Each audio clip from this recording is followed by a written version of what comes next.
Hello guys and welcome back to the ITFC Unrestricted podcast. Thank you for joining me once again. Really surprised with the amount of support we got on that first episode. So many of you listening across the globe. I honestly couldn't believe it. Your support means a great deal to me. Hope you're all keeping well. Another week gone by. I've been on holiday this week, so just relaxing and enjoying us getting back underway with some pre-season games. That's been good to see. We'll talk about that in the news section coming up. Obviously, we've got the squad review today.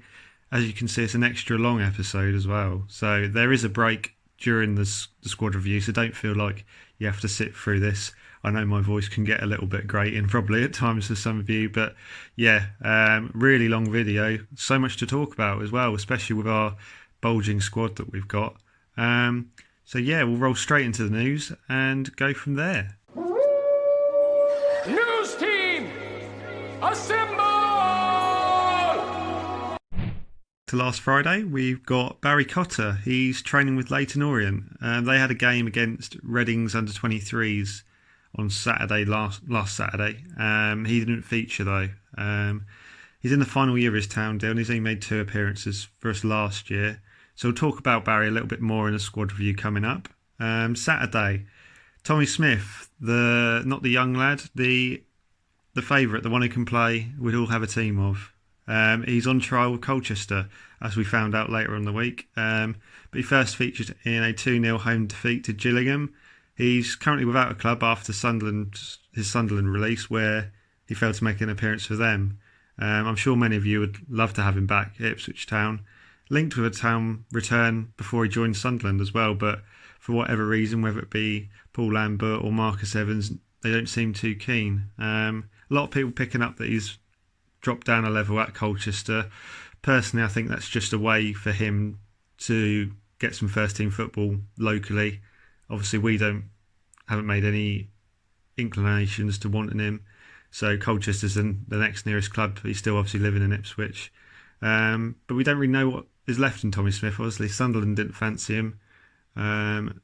So I think a lot of people are in love with the notion of him coming back rather than what he could actually bring as a player. But let us know what you feel about that if you want to see Tommy Smith come back. Sunday, we've got some sad news. Former Town right back Tommy Carroll passed away, aged 77, part of the 1962 winning First Division title winning side under Sir Alf Ramsey. So our thoughts with his family at this difficult time.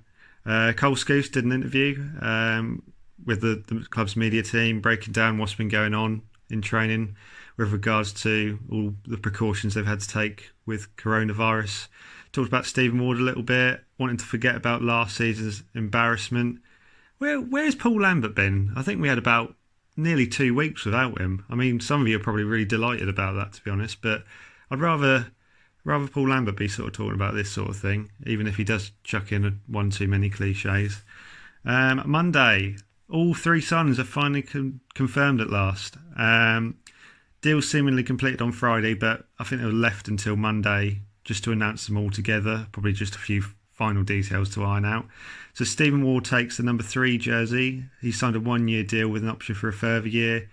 David Cornell takes the number 28 shirt and signs on a 2-year deal with the option of another. And Ollie Hawkins, no pressure, he's taking up Chef Kikuchi's number 32 jersey on a 2-year deal with an option for a third. I think it's a relief for many of you to see some signings through the door. And we'll talk about them a little bit more later on. Tuesday, Carabao first round draw sees Ipswich face Bristol Rovers in a home tie. Ironically, we're supposed to play Bristol before the season was curtailed. Obviously, that was at the Memorial Stadium away from home. Bristol City picked up a 2-1 win in this fixture in the league last time, just before their manager left, which was a bit peculiar as well. Probably going to knock us out in this one as well. I don't think we should be too concerned with the cup run this year. The only benefit would be bringing in a little bit of extra revenue, but I think even then the prize money's been capped a little bit, and obviously you're not going to get the extra ticket revenue. Efl Trophy Draw was completed as well, so we're in Group B with Arsenal's under-21s, Crawley Town and Gillingham again. So we faced them last year. We've got a little bit of a rivalry going on there with Steve Evans. We've thumped them 4-0 at Portman Road. But they have 2 players on loan from Arsenal's youth system. We don't want to underestimate that Arsenal team. Probably a little bit better than the Spurs team that came down to us last year. Plenty of players who are in their youth squad are featured at this level, like Tyrese John Jules, who was at Lincoln, and Ben Sheaf, who was at Doncaster. So, capable squad. And then Crawley Town. This will be only the second time we've played them competitively. We lost to them in the League Cup. Surprise, surprise, 1-0 after extra time in 2014. But we met them in a pre-season friendly under Paul Hurst, and we beat them 1-0. So, yep, another fixture against Crawley. We also saw Town return to action on Tuesday. So we had 2 pre-season friendly 75-minute games against our neighbours Colchester in their awful away kit Town were playing. I don't know how people like that kit. It's horrendous, guys. Honestly is.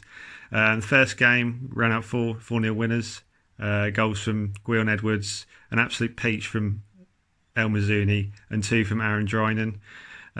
They followed us up with a 1-0 victory, a clever Alan Judge 1-2 goal from a corner kick, played with Kaden Jackson. So, yeah, the worst bit about the game was the commentary. Bless them, they were a bit ahead of the game. Not as bad as BT Sport the other night during the Champions League, but still rather noticeable.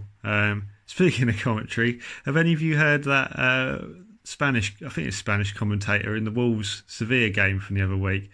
I'll play it for you now.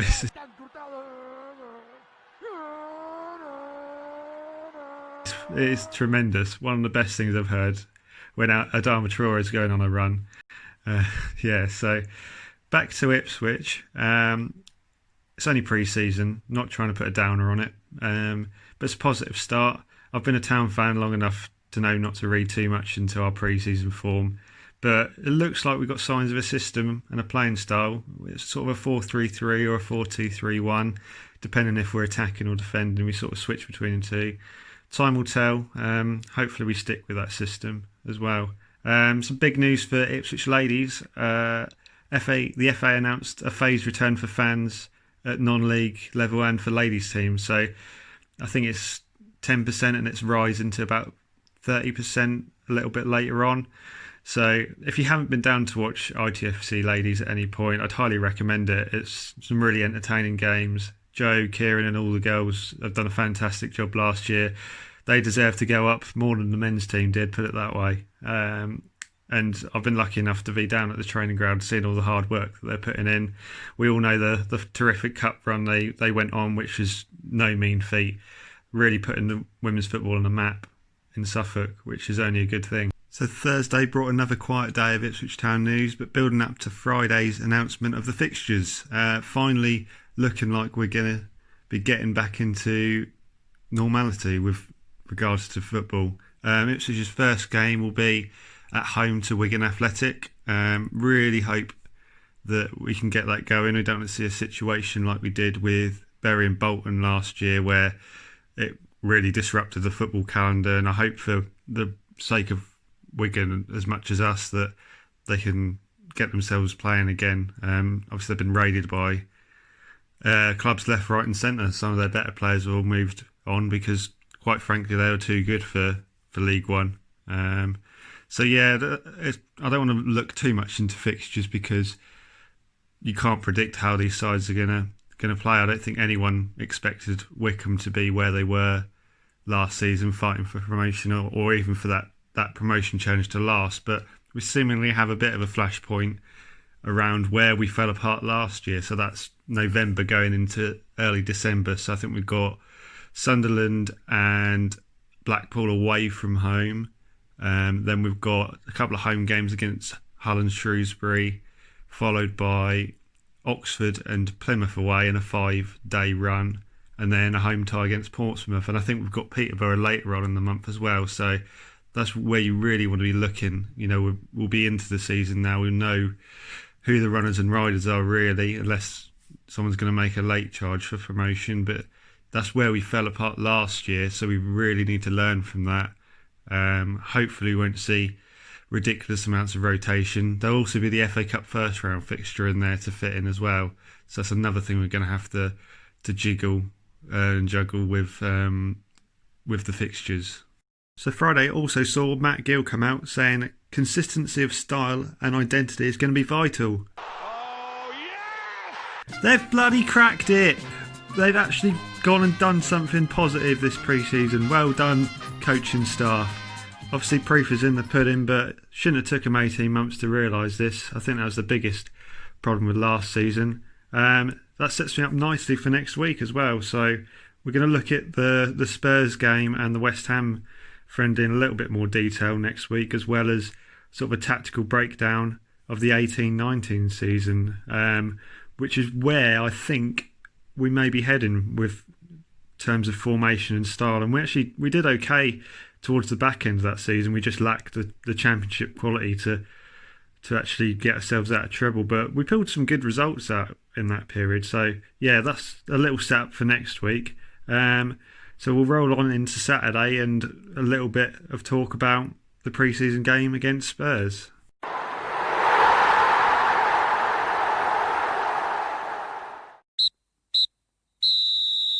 So the game is literally just finished. Ipswich Town 0, Tottenham Hotspur 3. And like I said, it's pre-season, nothing to get too worried about.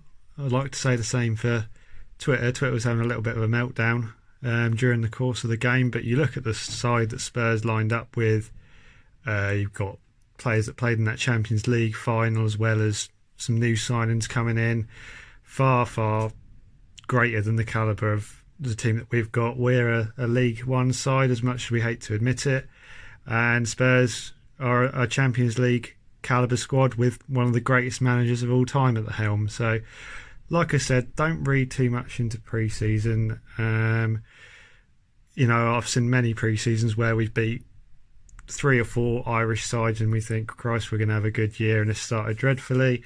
And on the other hand, we've seen pre-seasons where we've been beaten many a time and gone on to do okay in the season. So nothing to worry about. Better second half. What was positive to see is what we talked about just earlier. Matt Gill with the system seemed to be in place. A couple of individual mistakes, but on the whole, generally good and consistent play from Ipswich Town, which is something that we're not used to saying. It's like Ipswich Town's to write a player off before he's even kicked the ball. Poor David Cornell. I think he was writ off after about 11 minutes. Maybe at fault for the goal. I know I've been debating maybe using my football brain a little bit too much there, but as you could see in the second half, we weren't lumping the ball long. Distribution was an evident problem from last season, and we're sticking to playing it out from the back, which is good. Scouse seems to be the option there at the minute. We need to find that replacement there, and I think there's still a little bit of work to do in the midfield, trying to work out who fits where the sort of best position is for everyone and how they play a role in there. So yeah, don't worry too much, guys. Don't worry. Looking forward to West Ham next week. So I think I'm going to miss the game though, because I'm back at work next week. That's a sort of a midday kick-off, isn't it? About just after 2 o'clock, I think that is. So won't be able to catch that game. But we'll look at that game and the Spurs game in a bit more detail next week with the tactical review. Might be a benefit to some of you. I'm not going to claim I'm the next Pep Guardiola or anything like that, but I like to think I've got a good tactical mind and I can see the cogs which are starting to fit together, and hopefully something that will be successful for us going into next season. So yeah, but before then we've got the squad review. Obviously this was filmed before Saturday's game, so David Cornell, you've made your opinion up on him. Many of you have already. That's information I didn't know without seeing him play. So we'll go from there. Enjoy. Right, as promised, it's now time for the squad review. So I'm probably going to break this down into 2 parts in the video, give you a little bit of a break because we've got a lot of players to talk about. Even before the 3 signings earlier this week, we had 45 players on the book, which is mental for a League One club, absolutely mental.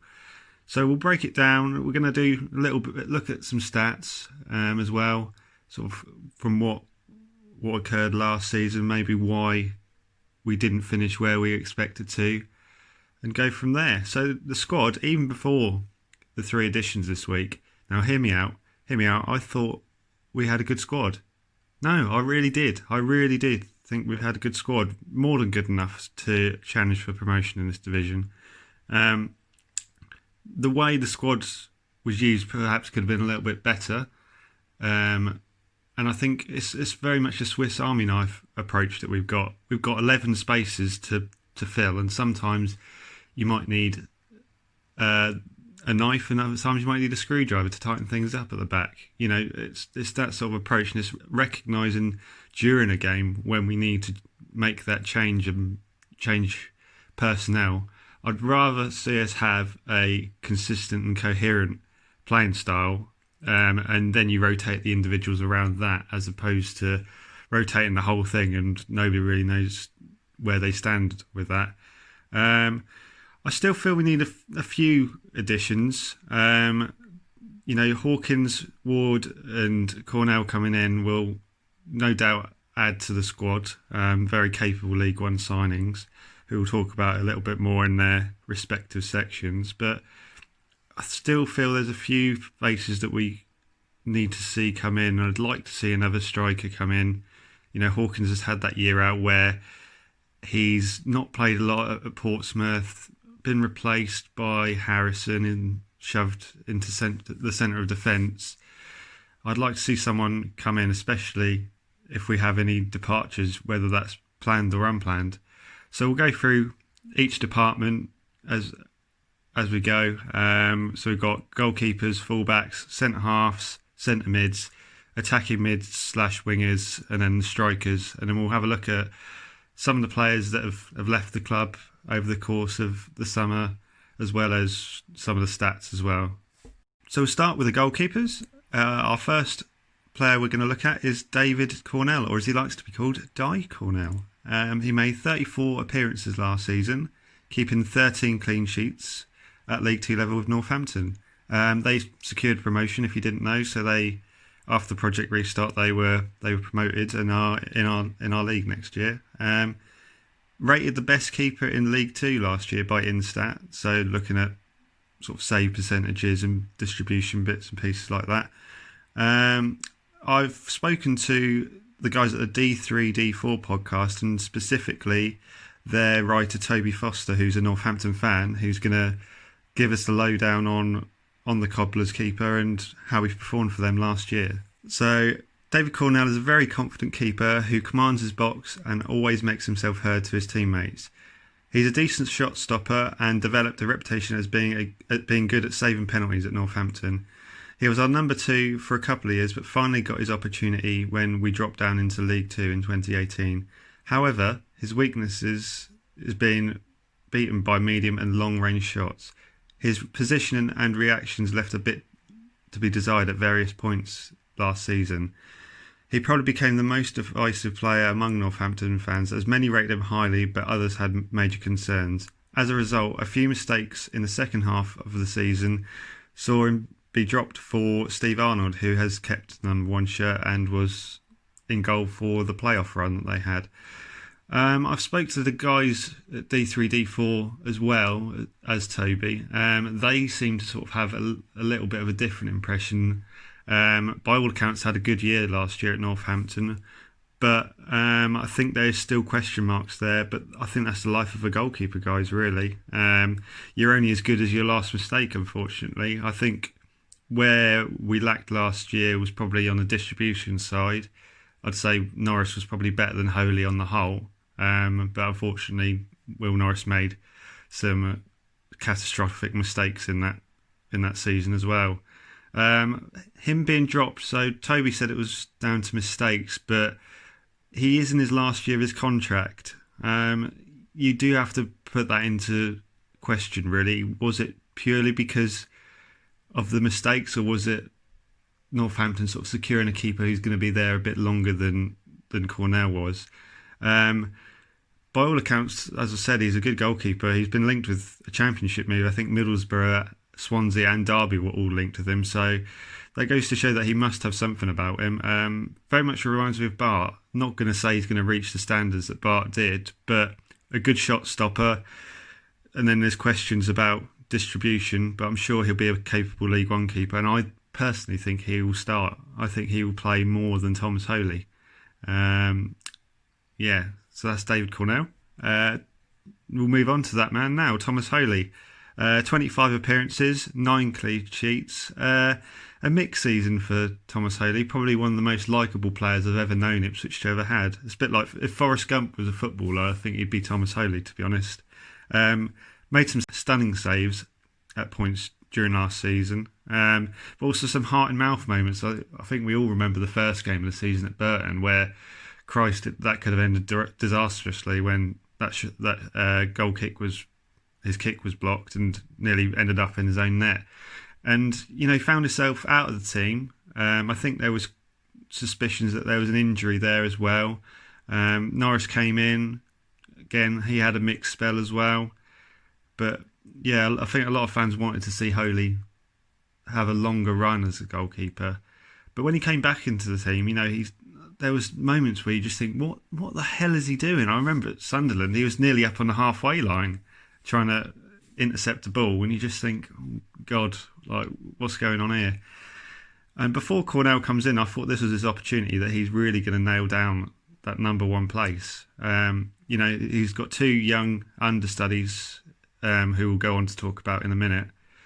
And I thought, right, this is finally his time. But the club have obviously decided that they want to go with another goalkeeper. And like we've just said, Cornell seems a capable one. I don't know where this leaves Thomas Holy. I think it will be a little bit different this year because Cornell is actually our player. I think the biggest problem was that we were giving minutes to another team's goalkeeper, whereas with Cornell, it's our 2 keepers fighting for their position as opposed to one having their position taken by a loan signing. So yeah, going to be. I don't really know how to judge Thomas Holy. I think he will be the backup more often than not. But we got a lot of games in the opening months of the season with the Carabao Cup and the EFL Trophy, so I'm sure he'll have ample opportunity to prove himself and fight for that number one place. So after that, we've got the 2 young goalkeepers. So we've got Adam. See, I've always called him Shibek, and I'm pretty sure that's what he says it's how it's pronounced, but I've seen Prisbeck. We'll just call him Adam. He only made the 1 appearance last year. It was a cameo in the EFL Trophy knockout round against Peterborough, where he was a penalty shootout hero. So he came in from West Brom, I believe it was, and it was very much part of the under-23 setup, and I still see him in that role at the moment. Obviously got a lot to learn. I can't see him going out on loan purely because he's going to fill that role in the youth team. But from what I've seen in this short time of Ipswich, he's been a capable goalkeeper. But like we said with Cornell, you're only as good as your last mistake. So there's plenty of time to see what we're going to see from young Adam. And then we've got Harry Wright. Didn't make any appearances for us last year, and he's been around the club for a while. Obviously, we all know who his dad is, who's a fantastic goalkeeper. But I feel like this might be his final chance at Town, really. His contract's up in 2021. I'm not sure if we've got an option to keep him on at the club. But he's never really pushed into that first team picture. I think he may have had a few appearances on the bench, but I just can't see it. There's always been questions that he's undersized for a goalkeeper, and I think obviously he's going to look even more undersized compared to Thomas Holy, but by all accounts he's a good shot stopper. But I think maybe a loan spell in league football would probably be a good move for young Harry Wright, and if we've still got that option on him, because he's counted as a senior pro, he's probably not going to make the squad with salary cap restrictions in place. So yeah, that's our goalkeepers. So like I said there, I think Cornell will definitely be the starter. I think that's what he's come in to do. But it does leave questions where we're going to see that rotation policy at goalkeeper again. But I don't think we really needed that extra keeper. I think Holy did enough last year to prove himself.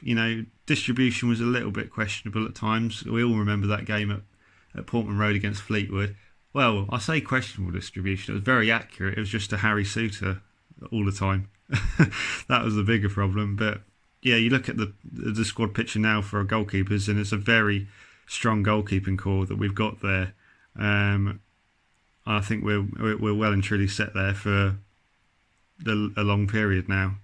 So we'll move on to the fullbacks now. We'll start with the right backs, and we're going to start with my certified baller, Kane Vincent-Young. What an absolute player he is. 9 appearances, 2 goals, 1 assist and no bookings for Kane Vincent-Young last year. I think it showed how much we missed him when he was out of the side. Obviously, Gweon Edwards had to fill in there. Did a capable job, but compared to KVY, he's just, what a player. We've definitely missed him. Very much see him playing on the right. I've heard he's played a lot of his career at left back at Colchester, but seemingly he's got that right back spot nailed down. I'm just glad to see him back, really. You know, I think when he went out of the side, you could really see how much we struggled to drive the ball up the pitch. And, you know, he's a confident lad, got a bag full of tricks, and could popped up with a couple of goals. I don't think any of us expected that. One against Gillingham and one against Tranmere, I think it was. Both terrific goals. So, yeah, glad to see him back in the fold. How long we keep him is going to be a question. I think if he has another solid year, and if we're, God forbid, still in this division, I don't think he'll be with us much longer. Even if we go up, I think he could make the jump if he's had a really good year. So that's Kane Vincent-Young. Second player is Gennary Donatien. 19 appearances, no assists and 3 yellow cards. Donatien's a funny player. You know, he came in under Paul Hurst, started the season, but then I think he found himself out on loan when Lambert came in. He does a job. I wouldn't say there's nothing flashy about Donatien.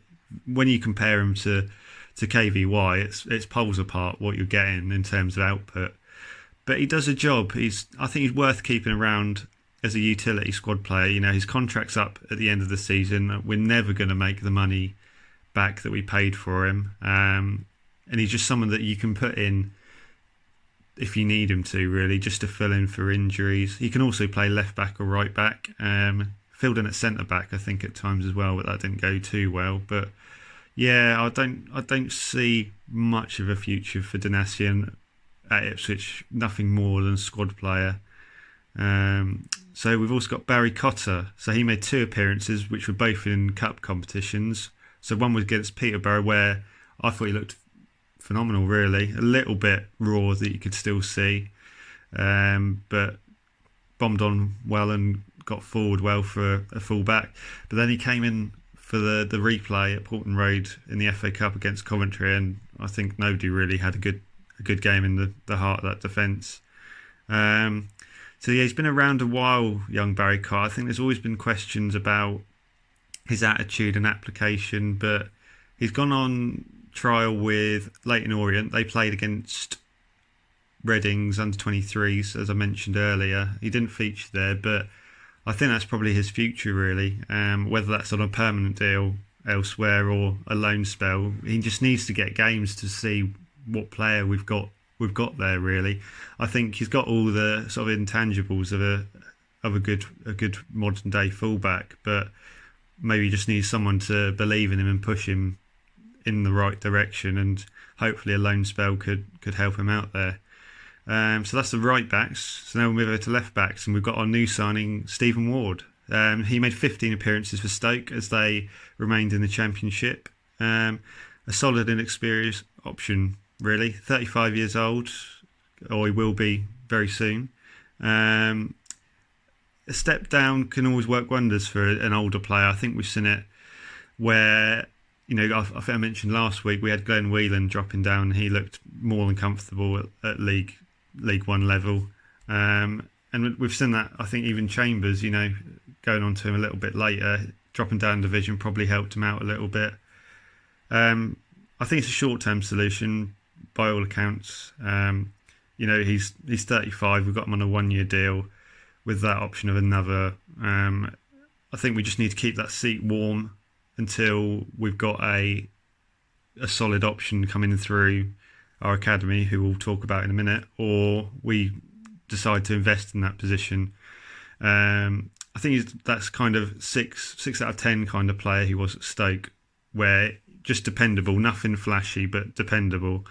I could also see him filling the back three. Maybe if KVY is bombing on down the right, he could shift across with obviously the two centre-backs shifting as well, just to stop us getting countered there. But I think it'll be a good signing. Obviously, I don't think he wasn't used too much in the Premier League at Burnley towards the end of his time there, but he's only had a year out for the Premier League, so he's still probably got that in his locker. And I think we saw in the first game at Colchester, he's not afraid to bomb on, and he was given the captaincy in that game. So much needed experience in a position where we're lacking, really.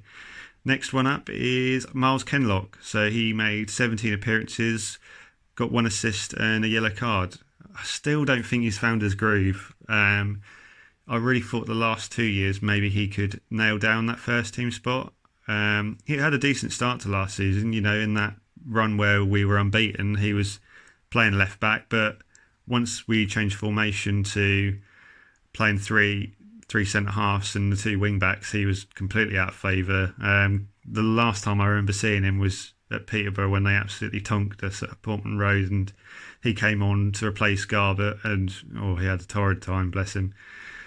I just don't see it with Miles that he hasn't pushed himself to get that position.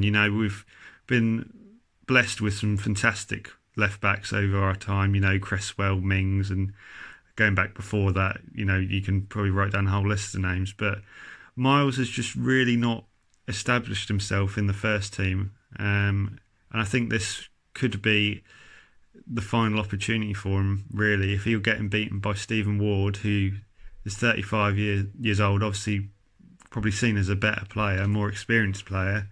Where does that leave Miles?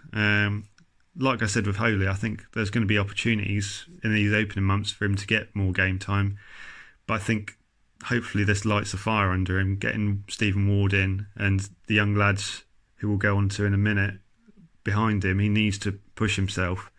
It's sort of do or die for young Miles, I feel. Then we've got the three or four young lads to talk through. None of them really played a significant part last season. So Tristan Naidam, we've not seen him at left back for us at all. I think he was due to play there, but he suffered that awful injury against Notts County. I think it was Nathan Tyson he got tangled with, and obviously that saw him go out for the whole year. I think he's on the road to recovery now. I think they're talking about November as a slot for him to come back in, but he's very much that unknown quantity at left back. I think he's a very energetic player from what we've seen of him in the past. We just need to see how he fulfills that role at left back.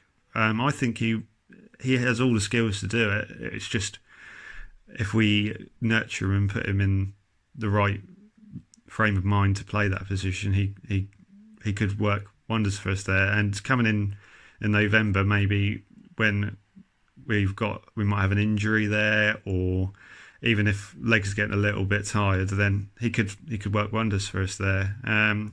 Behind him, I'd say we've got Tommy Smith and Bailey Clements. They made 5 appearances between them.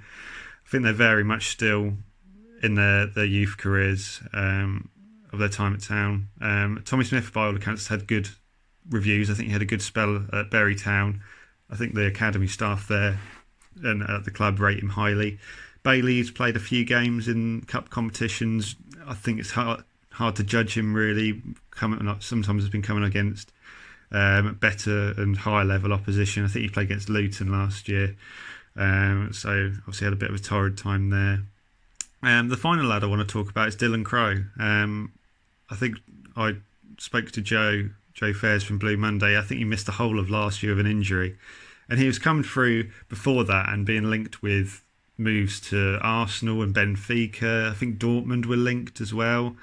So we've still got Dylan Crowe there. I think he just needs to establish himself again and work his way up to being in contention, maybe getting some more minutes in the under-23s and going from there. So I think, as in terms of fullbacks, I think we're fairly set now with the Stephen Ward arrival. Even if he's just a short-term solution, it's a very sturdy option to have, and I think he'll fulfil that role well and help the younger lads as well. If it keeps the seat warm for those lads to develop, then I think it's a great move for us. On the right side, Donatien's probably not the best backup option to Kane Vincent-Young. Obviously, like I said, it showed how much we missed him last year when he did get injured. But Donatien's a capable option. I think he'll hang around to the end of his contract, and maybe if we can negotiate on a cheap, then he'll stay. If not, then he'll seek pastures new. Barry Cotter, I think he just needs to find himself, get a little bit more experience elsewhere. So fullbacks, I think we're fairly set now. It'll just be time will tell whether we can keep our better ones fit in Vincent-Young and Ward, and how the younger lads develop around them. We'll move on to centre halves, and we're going to start with a skipper. I've got a special guest for this one. You may have heard his interview before, you may not have been lucky enough to hear it. We've got Alan Quinn. So, Alan, what do you think of Luke Chambers? Who the hell is that? Luke Chambers, the captain. Who the hell is that? Oh, never mind. Anyway, so Luke made 32 appearances last year, scoring 1 goal, got an assist, 3 yellow cards and 1 second yellow. He's always Mr. Divisive, isn't he, Mr. Chambers? I think he's very much divided the fan base at times. You got one scale where players, some of the fans want to see the back of him, and others who still hold him in very high regards. He'll be 35 this year. I still feel he's going to play a big part, rightly or wrongly, however you may feel on that. I think he had a capable year. There was a few shaky moments early on, but by all accounts he did okay. I'm not the biggest Luke Chambers fan. I don't quite understand the Jesus complex that some people have around him, but for a League One defender who's more than capable, I think we need to start looking for his replacement. Obviously we've got Wolfenden there, but I don't think he's going to be around much longer. But yeah, I think we need to start finding that player that's going to assume responsibility at the back and take over, because it's going to be sooner rather than later before we see Luke Chambers either retire at Ipswich or move on. So as mentioned earlier, we had Luke Wolfenden. He made 36 appearances, scoring 1 goal with 2 assists and 9 yellow cards.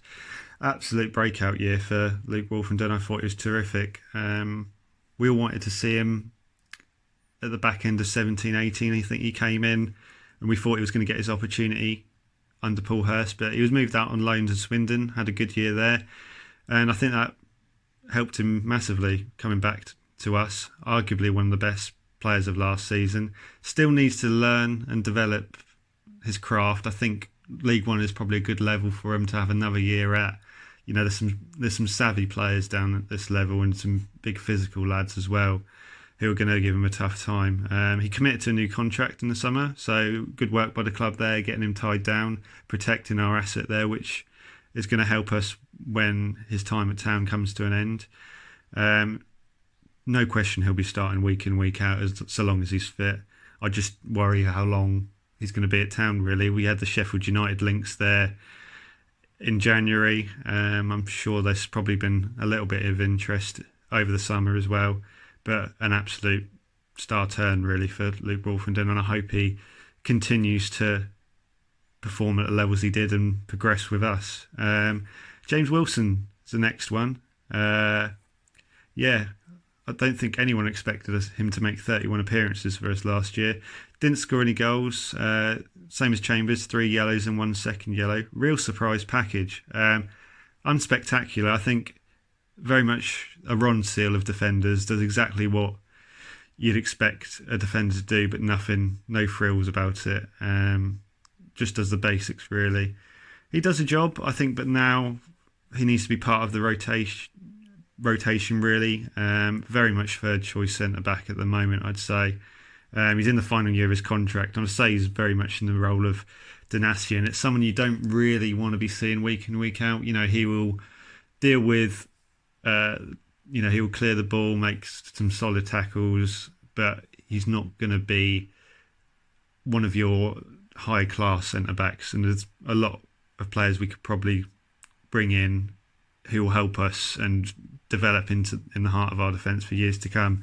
He's very much that stopgap option, and I think he'll give 100% when he comes in, but doesn't really offer what you expect for a modern day fullback, modern day centre half even.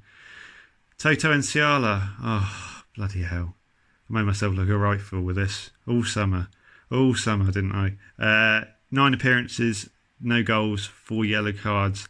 And I'll defend Toto to the start. I think the back end of 18-19 when he came in, he looked okay. I think he reminded me of Sol Bamba, a very, sometimes like a headless chicken, you could say. It always looked like he had a mistake in him, but very much a strong, battling centre half. But he was a liability at times, bless him. Just didn't really kick on, and I think, he started off with the injury, and I think maybe coming in wasn't the best for him, but he went on loan to Bolton, and I think he did okay there. I think he's very much like Wilson, just when you look at a modern day centre half, he's not what you'd hold in that picture. He's very much a robust, strong centre half, but I just don't think we can trust him, especially when we're pushing for promotion. I think the time is right for him to probably move up. His contract is up at the end of the season. I'm sure we can find someone that would be willing to take him off our hands. And if anyone wants to buy my custom Toto shirt, that is still for sale. Probably going to be stuck by that. Probably one of the worst purchases I ever made in my whole life as an Ipswich fan. We've got 2 young lads to talk about as well. So Corey and Darba didn't make any appearances. There was a time where he was close to the first team, but never really came through. I don't know if it's another question of attitude there. We've seen it with Barry Cotter. But he's not really been given that chance. I think he had a couple of loan moves lined up in January. I think they were in Scotland, but nothing materialised there. I feel it's make or break again for him now. Whether he goes elsewhere and has a loan spell, time will tell. I think he needs to play league football as opposed to National League and below like he has been playing. But I think he just needs to... Another one, we've got quite a few of these players that just need to take the ball by the horns and push themselves and try and get into that first team picture. There'll be opportunities for him, I'm sure, in the early months, but it's down to the player, I think. The final one is Levi Andoy, Dutch centre-half who came in, I think it was January 2020 he came in, very much part of the under-23s and youth stages of his development. So time will tell what we see there. So that's the centre-halves. I still think we need another centre-half. Whether that comes in this transfer window or we address that with a loan signing at a later point, we're getting to that stage where obviously we've got Wolfenden, who's the young centre-back. Chambers is coming to the tail end of his career. James Wilson, very much a squad player. And then you've got the 3 that we just mentioned, Toto and Darba and Andoy. I don't really see them offering us that much and what we need to have, a good run in the promotion races. There was links with Richard Keough, not the most popular decision by all accounts by many of the fans. I thought he would have been all right. It was a very high risk signing. Obviously he's come off some horrendous injuries in that car crash, but if we got anywhere close to what he was at Derby, then he'd be the best centre half at League One. Even just for a short-term option, I think he would have been more than capable of performing. But he's gone to MK Dons, so we won't be seeing him. Well, we might do at some point in the season. But I still feel we need to address centre half, just going forward and trying to establish that replacement for Chambers and having a bit of longevity in the position. Right, the last position we'll look at is centre mids before we have a little bit of a break. I'll shut up for a little bit. So first player we're going to look at is Flynn Downs. 32 appearances last season, 2 goals, 2 assists, and 12 yellow cards. Breakout star, fantastic year from Flynn Downs. I think there was questions at the start of the season whether we were going to see the player we believed was in there, but I think there was questions about his temperament. Obviously, he had that headbutt incident in pre-season at Cambridge, but fantastic year. Far too good for Ipswich Town. We're very lucky to still have him. There's been interest from Premier League sides and Championship sides. Palace and QPR have been looking. Would be a huge loss to us, I feel. You can just see when he's on his A game, he runs that midfield. Makes our opponents look silly at times. Really good at recovering the ball. So yeah, what a year he's had, and I really hope he stays around because we need him. Some of the names we're going to go on to, perhaps not performing as well. You need to keep the players who are performing well around at the club. Okay, so we'll move on to Cole Scouse. 32 appearances. You'll be surprised about the next stat. No goals, and he did get an assist though, and 2 yellow cards. Really solid start from Cole last year. Him partnered with Downs in the centre of that midfield when we were playing 4-4-2. Really solid start. Probably those two were our standouts in the opening couple of months. Really, really good. But I think you can see the legs are starting to go now. We had a lot of games last year in all competitions, and I think Cole, as the games sort of racked up, you could see that he was maybe struggling a little bit. But I feel he can still play a role. He's that steady hand that can come in when needed. I don't think he's going to start as many games as he has been. But when we need to shore up the midfield, maybe bringing an extra body there, or maybe just taking out an attacking option and bringing in someone who's going to shore us up a little bit to nab a result, then that is going to be Scoose's role. Negotiated a new contract in the summer. He's on reduced terms, very much like Luke Chambers, going to be coming towards the end of his time at Ipswich Town. And I think, he's another player who's divided opinions at times. I think he's not a flashy midfielder, but he can still play a role for us. And, by all accounts, should still play a part this year. Andre Gazelle is the next option. So 15 appearances, 1 goal, 0 assists and 3 yellow cards. We keep seeing flashes of ability from young Andre. We didn't see him enough last year, and I don't think we've seen enough. I think when I was part of Ipswich Fan Zone, he was a player we perhaps picked on a little bit too often, where we're not seeing enough of him to warrant him getting a starting position. There's talk about him playing the deeper role. Maybe he's going to be someone we look at to replace Cole Scouse, maybe that deep line playmaker, someone a little bit more positive than Cole playing in that position. Could really do with a solid run, and I think next to Flynn, he could work well. If Flynn sort of develops into sort of a mature box-to-box or even a defensive midfielder, then Andre can sort of pick passes from deep and set off our more attacking players into some dangerous positions. I think he's coming to his contract year, so it's a big year for young Andre. I'd like to see him really kick on this year and maybe have more of a mature role and be involved more in games. I think sometimes games do pass him by. He'll come up with some sort of flashes of brilliance, the odd pass here or there, the odd turn, a little bit of skill, but we just need to see that more. And I think maybe even have a little bit more of a boring role, doing more of that dirty work in defence. Maybe winning the ball back and turning the ball over, that could stand him in good stead. So we'll move on to the next player, Emmy Hughes. 25 appearances, 1 goal, 2 assists, 6 yellow cards. Talented lad, but he's just had no luck with injuries, says he, bless him. He had a rusty start when he came back into the team. I think he played at Peterborough in that EFL Trophy game, and he was horrendous, bless him. It took him a little while to get going, but again, solid.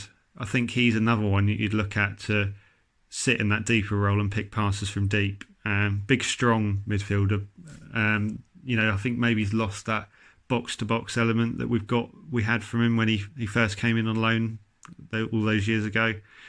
But I think if he's fit and on form, he'd probably be one of the best centre midfielders in the league. Another player who's going to be in his contract year. So again, we've got I think a lot of players this year it's make or break for them really, and we need to decide, depending on what division we're in, whether we can afford to keep these players on, and whether they deserve to stay on. That is the big question. John Noland is the next player. 25 appearances, 2 goals, no assists, 5 yellow cards. I'd say he's one of the better players in 18-19. I don't think that's a bit of a consolation prize there, but back end of that season, he scored some terrific goals in the Championship. Last year was a very poor year, I think, for Noland. I think, again, another player who had injury issues, but he just never really kicked on when he got the opportunity. We've seen the flashes of talent in there. You can see why we went for him at the time. He can be a positive midfielder, but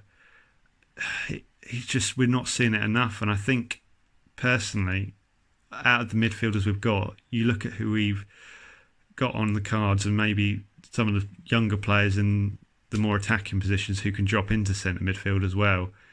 John Nolan's probably the one that you say we could probably move him on. I like the lad, I really do.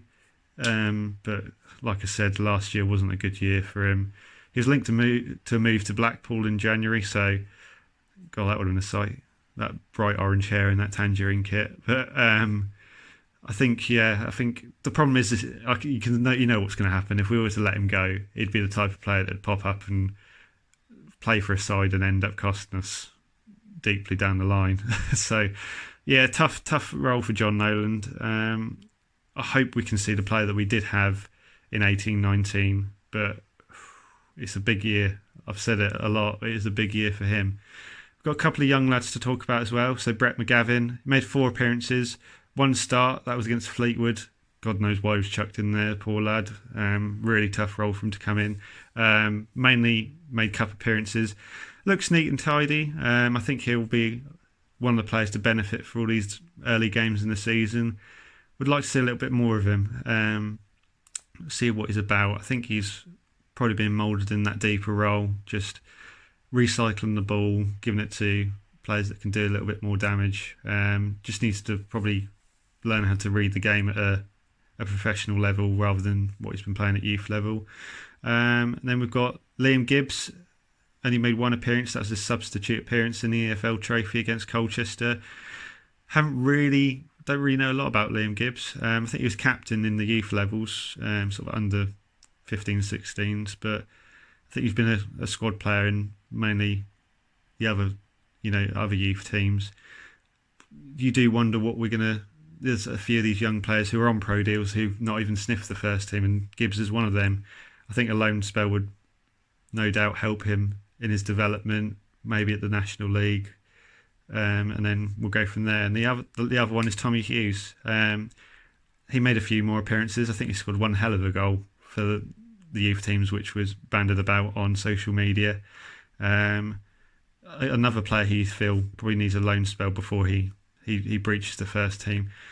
I think the biggest problem that you saw in there is creativity. I think nobody in a central area as a normal centre mid racked up more than 2 assists, and some of them weren't even in the league where it mattered. I think it's probably one of our most talented areas on the pitch. But I think all the rotation of changing personnel, we've gone from playing a 2 in there, then playing a 3, and when you don't play wingers, that puts a little bit more stress on your centre mids to cover the wide areas when you're getting counted on.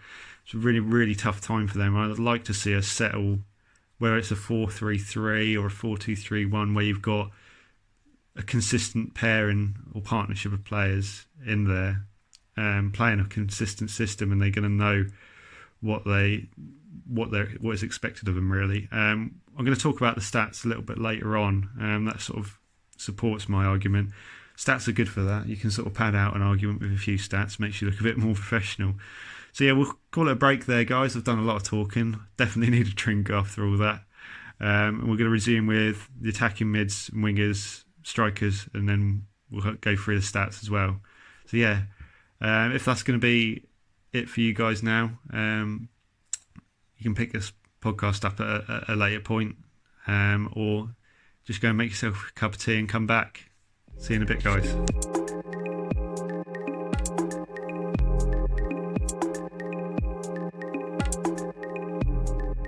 Right, welcome back, guys. So we'll go to attacking mids and wingers now. So there's a wealth of talent in this position who can play numerous positions. So I've decided to sort of clump them all together in sort of one position, really. Could probably line up in a 4-3-3 on either side, or in a 4-2-3-1 anywhere across them sort of advanced three.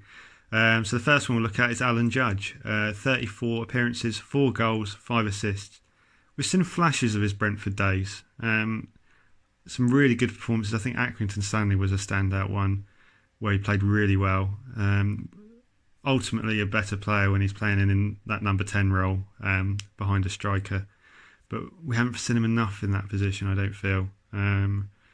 Hit and miss deliveries from open and dead ball play. I think you've got to question whether that explosiveness has gone. He's had a horrific injury when he was at Brentford, and that seems to have played a little bit of an effect. You'd like to think it wouldn't, but for me, I think maybe at times as the legs get a little bit tired, he does lack that explosiveness of being able to hit a good ball into the box. We've seen at times where he's tried to switch the play or put a cross in, and it's been a really poor effort, really, not even reaching the target.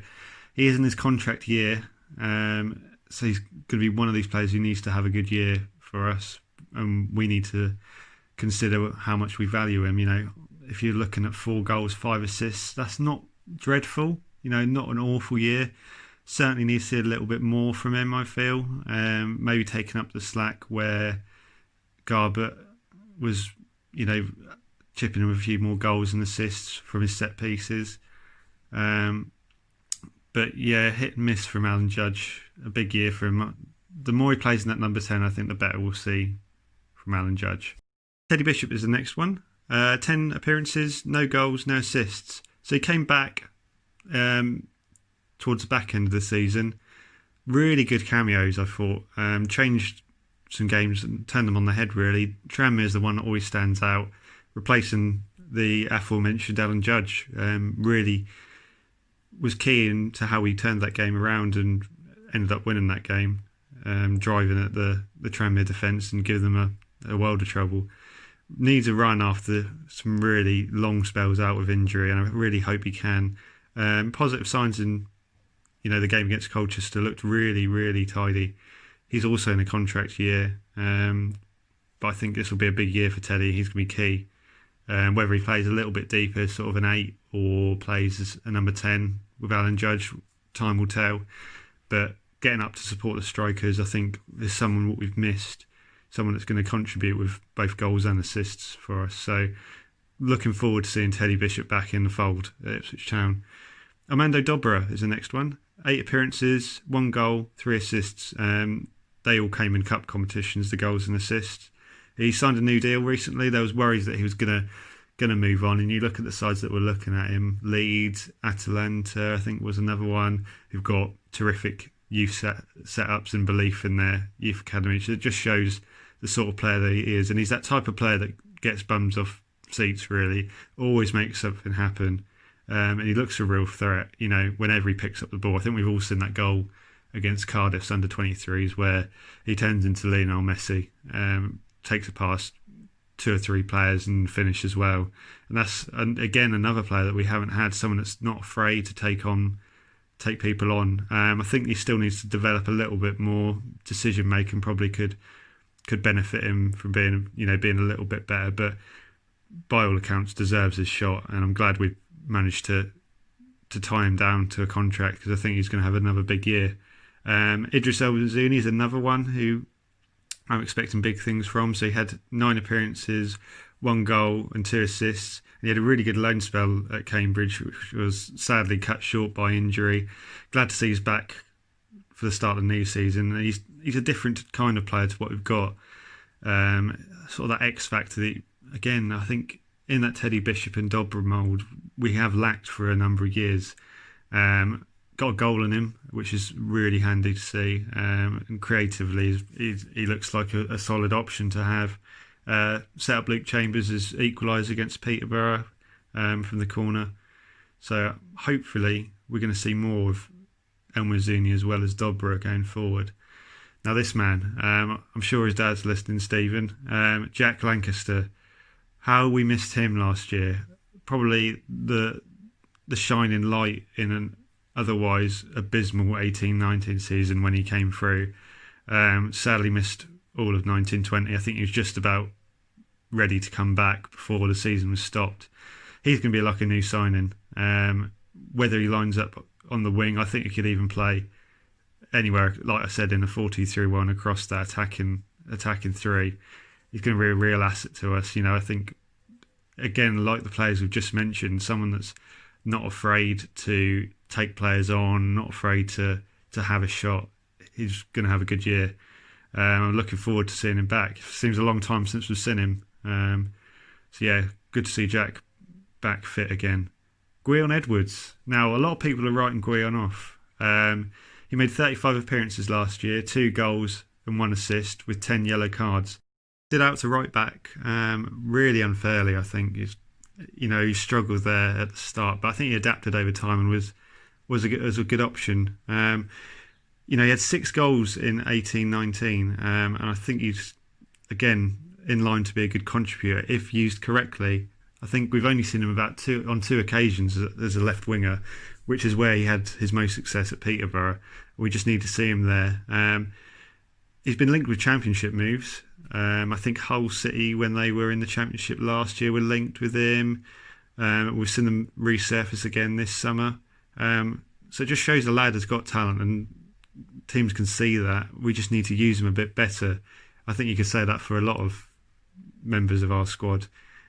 He's also in his contract year, so again, it just goes back to what I was saying last year. We really need to get out of League One, because some of our better players we're definitely not going to be able to afford to renew their contracts on the terms that they were on previously, are just going to walk away, unfortunately. But then again, with these young lads that we've mentioned, how much do we value Gweon against the development of Dobra, El Zuni and Lancaster?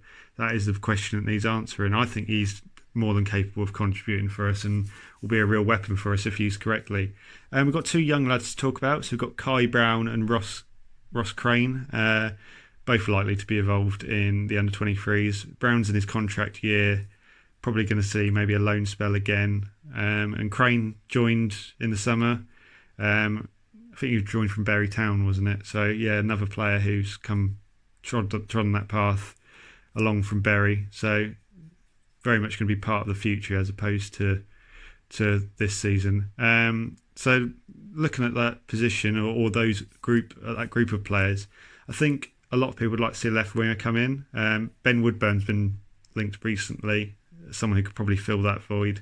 The Garbutt links I think they're a pipe dream, unfortunately, guys. I can't see that happening. But I think the options that we've got plenty of cover across those sort of attacking areas, whether that be out wide or more centrally, and lots of different types of talent. And that's what I'm trying to say with the Swiss Army knife approach. You look at having Judge there. Judge is more of a creator. You'd say, better at set piece deliveries than some of the others. Whereas you've got Teddy Bishop or a Dobra who's going to be a direct runner and, turn defences and cause them real problems. It just depends what we need to unlock a opponent's defence. But yeah, I don't think we really need a left winger. I fully believe Edwards deserves his chance there after the 18-19 season, and I think he's paid his dues by having to fill in a role he's not really comfortable with, and I hope he gets his opportunity there during the season. So we'll move on to the strikers now. Start off with the man who's dividing opinions at the minute, I'd say, and even probably across this whole time at Ipswich, he's divided the fan base a little bit. That's James Norwood. So 32 appearances, 11 goals, 3 assists. I think it's a difficult year for Norwood adjusting to a new playing style under Lambert. Obviously, we've seen varying systems under Lambert. You know, it's hard for any player to sort of know where they stand when the whole team doesn't really know what they're supposed to be playing. Struggled with injuries as well. You know, he had a groin injury, which seemed to sort of nag on throughout the whole season, as well as a number of, I think he was injured at the start of the season as well. So a tough time for Norwood. On his day, a natural goal scorer. I wouldn't say he's the best footballer, if you want to put it that way. But there's been many before him, and I'm sure there'll be many after him. You look at the likes of Glenn Murray, Billy Sharp, Ricky Lambert, Troy Deeney, not necessarily traditionally great footballers, but fantastic goal scorers and have worked their way up the levels. And I think Norwood can do that. There's questions about his professionalism, and I think I can see where people can get a little bit nipped by that. If he's performing well, then you don't mind what he does, really. He can go join the circus and fly on a trapeze if he really wants to. But when it comes down to it, and you're struggling either to score goals or not winning games, when you see things like what we've seen, with the Carr, breaking into his car and bits and pieces like that, that's when you do probably get a little bit frustrated. But I think he's been linked away, which I was really surprised about. We've got the Fleetwood and Dundee United links, which have been sort of floating around for the last few weeks. I think the Dundee United one is the most lazy piece of journalism I've ever seen. It's just because he played well under Mickey Mellon. I can't see Norwood wanting to move up north, especially to Dundee. No offence. The Fleetwood one probably holds a little bit more weight, possibly when the salary cap wasn't in place. I could have seen that happening. Fleetwood are obviously not afraid to pay wages, and Norwood is infamously friends with Jerry Barton. So I doubt we'll see that come to any fruition, and I really hope we can get James fit and firing, because he's a real weapon to us and arguably could be one of the best strikers in the division should Ivan Toney move on. Kaden Jackson, 36 appearances, 11 goals, 7 assists.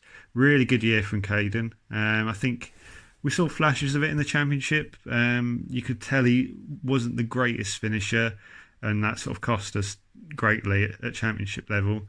But he is another one who's been linked away. Championship clubs have been sniffing around him. Stoke City, Birmingham City and Coventry, who were in League One with us last year.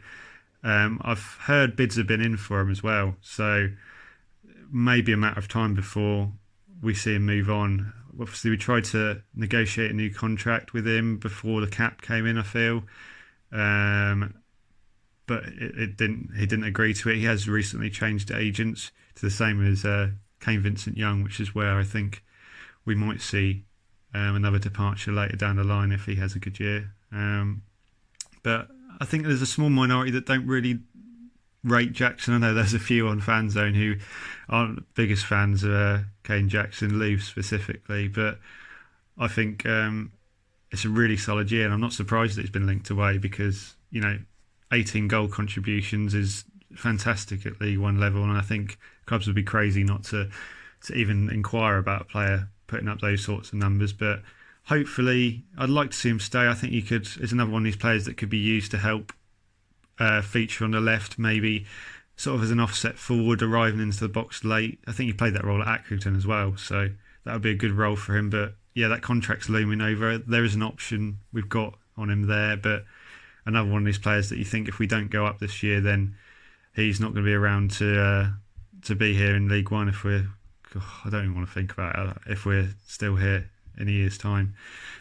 New signing Ollie Hawkins. So last year, I think a lot of people this is where criticism was coming in.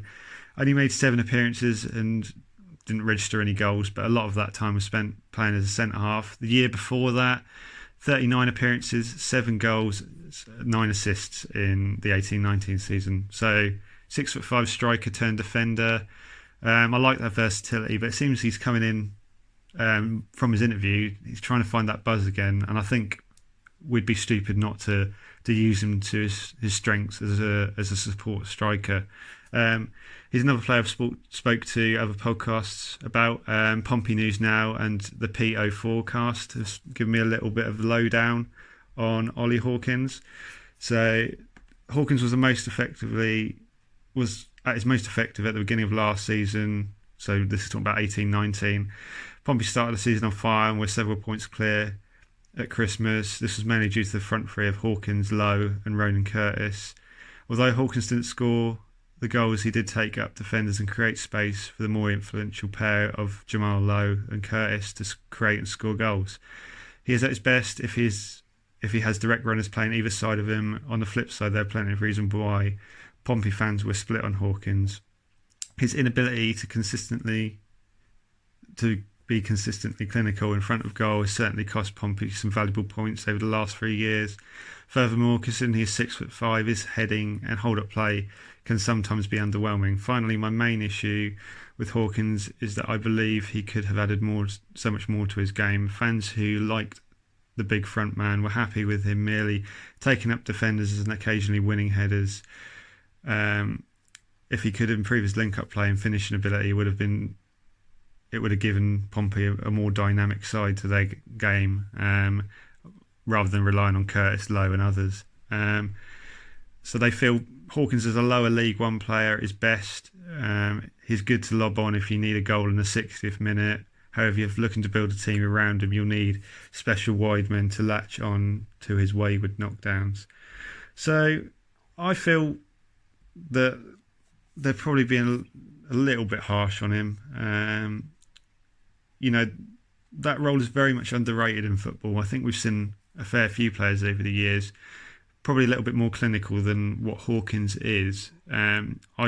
Springs to mind is Alan Lee and John Stead, those players that do the hard graft and make the space for others to shine. And I think that would really help us. I think when we've had Will Keane up front, he wasn't drawing any defenders away. It was very much a laboured approach to being up front.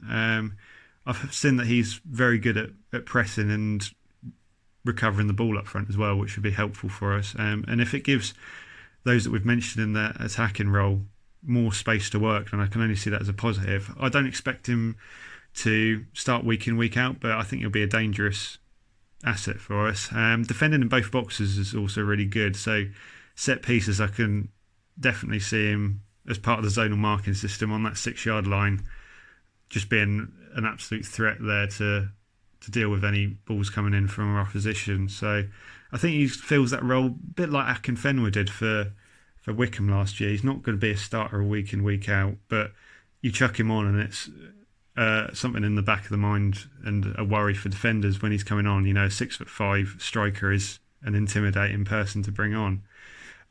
Freddie Sears, 12 appearances, 1 goal, 1 assist. He was lively before his injury in the 18-19. Back just before the lockdown, scoring against Blackpool. I question how much is left in Freddie Sears. He's had all them years where he was shoved out as a left winger, a role I can see him playing again still. As a striker, I don't think we're going to see the consistency or the clinicalness from him again, unfortunately. Another player whose contract is up at the end of the season. I don't see much value in him. If we were to sell him, he's another good squad player to keep around. I think he will contribute, no doubt, but probably not what we've seen from the past of him. Hopefully he proves me wrong. And then we've got the young strikers that we've got. So Ben Falami, he made 1 appearance, hampered by injuries. I think he had an international spell with the New Zealand youth setup during that time. Went on loan to Stevenage. Only played twice, didn't score any goals. He looked a real handful when he came through under Mick McCarthy. He played a part in, I think, probably the worst goal I've ever seen at Portman Road, where Martin Waghorn scooped the ball on his back over his head and they basically just bundled the ball home. It's like Royal Rumble, really, against Millwall. Another player who's in his contract year. Not sure if we've got an option on him either. But I think he might be one that makes way. Ben Morris, who we mentioned last week, poor lad who's had a second ACL. he's got good numbers in the youth setup. I think his goal scoring numbers are really good, but he's going to be out for the whole season. Probably another player that we're not going to see. Tyree Simpson made 4 appearances, most of them off the bench. Really big physical threat, but very raw. Came on against Blackpool, looked a real handful. I think he'll benefit from going on loan, maybe playing week in, week out, maybe developing his game against some of the more savvier, experienced players in the lower levels, and he could come back and be a real asset for us. The last 2 we're going to mention, Aaron Drinan and Zach Brown. Drinan was loaned out to Ayr United, obviously scored 2 goals, which Mark Heath was delighted about, I'm sure, as well as Luke Penn, and they love a bit of Aaron Drinan, but I don't see a future for Aaron Drinan at the football club. He may prove me wrong. I'm not going to get too excited about pre-season, but he's another one of them players he's a senior player in the eyes of the salary cap restrictions, and I don't see much of a future. He isn't going to surpass probably the options that we've got, and Zach Brown again, a young player under 23 is probably likely for him. So verdict on the strikers, with both Jackson and Norwood linked away, it does leave me worried about getting a replacement in. I think we'd struggle to replace either with a suitable replacement. I think Johnson Clark-Harris is someone who's been mentioned a lot, but he will come at a cost, and I think we'd have to let others go in order to bring him in as well. So that would sort of be hedging your bets on the reliability of the rest of the squad. So say if Toto and some others were to go, as well as a Jackson or a Norwood, to allow Johnson Clark-Harris to come in, you really might be leaving yourself thin in other areas to get him in. Hawkins very much addresses that need for a big target man. I think he's one of the tallest strikers we've had for a long while, since Bainar and Kiefer Moore and others like that. Hopefully he'll perform a bit better than they did. But yeah, I think we really need to keep Jackson and Norwood, and I think obviously we're keen to keep both of them at the club, but time will tell. There'll be some bids coming in, I'm sure. It's down to us to keep hold of them, and if they do go, I really worry about getting a replacement in. Clark-Harris would fit the bill, but like I said, can we afford to bring him in? So we'll move on to some of the players who were with us last year and are no longer with us. They're not dead. They're just not with the club anymore. First of all, we'll talk about Will Keane. 29 appearances, 6 goals, 1 assist. Didn't really kick on from when he came in from that 18-19 loan spell. He joined us on a permanent later on in the transfer window. Popped up a few goals here and there, but mainly in cup competitions. Very much a confidence player. I think we tried to use him as that hold-up player. Definitely not a target man, not particularly strong in that target man role as, flicking balls on and holding it up. He's a talented lad. It's just, I think he's not had a lot of luck in his career, a lot of injuries. His goal scoring record's not great. I think he just needs to find that club where he's going to have the confidence and someone that brings out the ability that he does have. He does have the ability. We just didn't see it enough, and he's not someone we could rely on to come on and score goals consistently. Definitely, I don't think we'll look at bringing him back at all. Jordan Roberts, 5 appearances, 3 goals. The Cristiano Ronaldo of the EFL Trophy. Absolutely destroyed Tottenham as under 23s in that first game. Never really made it at Town. He came on as a sort of backup striker option, last resort when Lambert first came in, but we didn't really see a lot of him. Went on loan to Gillingham last year, performed really well there, but he's joined Hearts in the Scottish First Division, so he's played there before. I think he was at Inverness in the past, so yeah, hopefully he finds his feet there. Just sadly never worked out for us, unfortunately. Danny Rowe, 18 appearances, 1 goal, no assists. A lot of people were sad to see him go, but I don't think he ever really made the grade, unfortunately. This was the third manager who we gave him a shot, but didn't really fancy him in the long run. Rarely selected after we changed to our 5/3 at the back system. And yeah, you look at the numbers, they're not great. unfortunately, and I'm sure he'll find a move at League Two or National League level. You know, he's 28 years old. He's not a young lad now. Very much in the tail end and the peak of his career. So I think it was a good time for him to move on. And then we've got the 2 loan signings. Luke Garbutt, 30 appearances, 6 goals, 3 assists. Fantastic year. Injury slowed his progress, but yeah, definitely a really good year. Deadly from set pieces at times. Delivery wasn't always the best, but scored some terrific free kicks. The Tranmere one and the Lincoln one. Really good efforts. Definitely much better as a left mid than he was a left back. Did okay as a left wing back, but I think he's better as an advanced player. I think there's the deal. We put a deal on the table for him, but I can't see us with the salary cap getting this done. I think he's very much waiting for that Championship move. Sunderland have been linked like every other player that we've tried to sign seemingly. So yeah, I can't see Luke Garbutt coming back to Ipswich Town. Final one is Will Norris, 15 appearances, 4 clean sheets. So he edged Thomas Holy to the number 1 position, but some really dodgy and unforgivable moments, bless him. Definitely a better distributor than Holy. But yeah, he's signed for Burnley now as their 3rd choice keeper. Probably filling in that.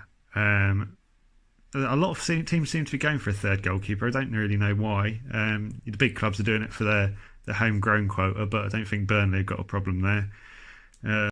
Bless him. So yeah, not a great year for Will Norris, and I don't think he will be missed by many of the Ipswich Town fans. Obviously, we also had Josh Earl, Anthony Georgiou and Josh Emmanuel make appearances over last season, but very much blink and you'll miss it. I don't think it's fair to really mention them. Earl and Georgiou going back to their parent clubs, Preston and Spurs, respectively, and Josh Emmanuel was sold to Bolton, and now he's at Hull City. So, right, time for some stats. Oh, we all love some stats, don't we? Kind of shows a little bit of a picture of the season. So I've looked at Transfer Market and I think it's whoscored.com is where I've got these from. So question their validity, not mine. Yeah, stats only sort of show the real picture. I think we kind of know where the biggest problems lied, but we'll go through them. So Town are really good at something last season. We had the worst disciplinary record, 71 yellow cards, 2 second bookings and 2 straight reds. Yeah, I think not great. At times there's a lot of flare-ups we had over the season. Gweon Edwards, bless him. And I think my Nan tackle's better than he does. Bless him. So, yeah, something we need to work on. You know, you don't want to miss key players at key points of the season. I think we lost Flynn Downs over 2 games at one point. Norwood miss a spell, might have done. You know, we've had a few where who've missed game time, and it does cost you down the line. A positive stat though, we didn't lose a game after taking the lead, so we had 14 wins and 5 draws. So yeah, it shows that we can, once we get ahead, our defence is fairly good. But I think late stats sort of really show where we come unstuck. So we took 270 shots, 198 were on target, which is 8th in the league, scoring 46 goals. But we only converted 17% of our chances, which is 17th in the division. And the teams below us, so you've got the likes of Bolton, Southend, Tranmere. And for a side chasing promotion, that's simply not good enough.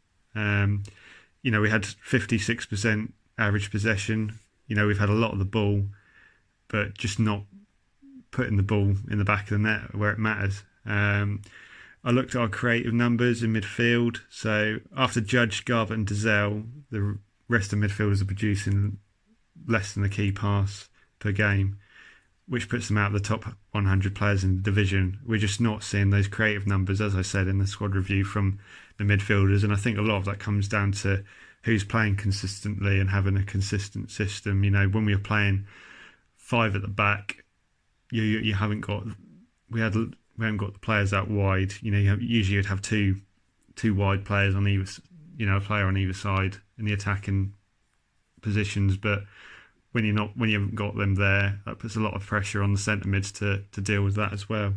They've got cover for the wide players should they push on. Joint 5th most players used in the division. We used 30 in total.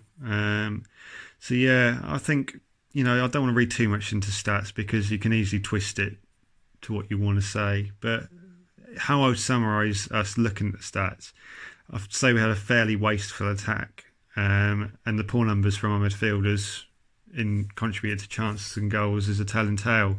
Our defence was pretty good. It makes it look worse when your attack is so blunt.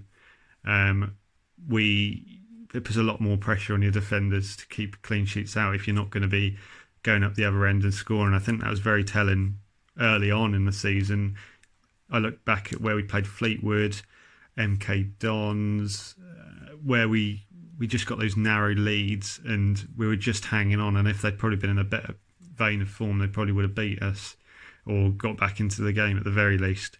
That's what happened towards the end of the season, where we weren't getting them breaks of scoring goals. Defence was doing okay. There'd be a lot of games where we just lose by narrow margins, and just we didn't have that cutting edge to get ourselves back into the game. Also, there's a few individual errors. I think there's no secret that Norris made some mistakes which cost us. Chambers made one or two, not too many, but generally the defence was fairly sound. I think the problem with our midfield is it's a bit like Alanis Morissette. We've got 10,000 spoons when all you need is a knife. Hopefully, from what we've seen in pre-season, or what we'll continue to see, is a consistent system, and seeing more of those attacking players come into the side in key areas. I think playing our better players, who Alan Judge, and even playing Edwards in his correct position, less of a square pegs round hole approach will only benefit us going forward. Something that we did see in those Colchester games, I think, which is a really underrated trait, is seeing us press a bit more as a team. I think a lot of the time we'd see individuals press, whereas others would stand off, creating big voids. Playing more as a team is very much important. I think that's where we've lacked, and hopefully this pre-season we can learn from the mistakes that cost us dearly and go forward. So that's it for the squad review. I know there's a lot there to take in. Well done to anyone who sat through all of that. Hopefully I summarised our squad in a roundabout way, in a good way. But going forward, I think we've got a good squad. The new additions will only help that. Not exciting signings, but very capable League One signings. And they will offer something. I really do feel that. I think that'll do us then, guys. Extra long episode this week. Well done to anyone who sat through the whole thing in one sitting. I'd be very surprised if you did. I've probably annoyed you at some points with me rambling on like I did. If you are listening on Apple Podcast or Spotify or anywhere where you can hear this podcast, make sure you give me a review if you'd like to, if you liked what you heard, or make sure you follow so you don't miss an episode. If you listen on YouTube, you can always like and subscribe if you really want to. I'm not going to beg for them. But yeah, next week will be more of a normal episode, and then we've got the season preview episode as well, which will probably be a long episode for you. So yeah, if you are interested as well, I'm also part of FNZ's football channel, which used to be Ipswich Fan Zone. We've got our 90+3 show, which is on Sunday as well, so I'm competing with that at the minute. And we've also got our Monday live show. It's not around this week, but going forward we'll be talking about all that's been going on in the world of football. So if that interests you, make sure you give that a follow and a listen as well. Thank you very much, guys. Have a good week, and I'll speak to you soon.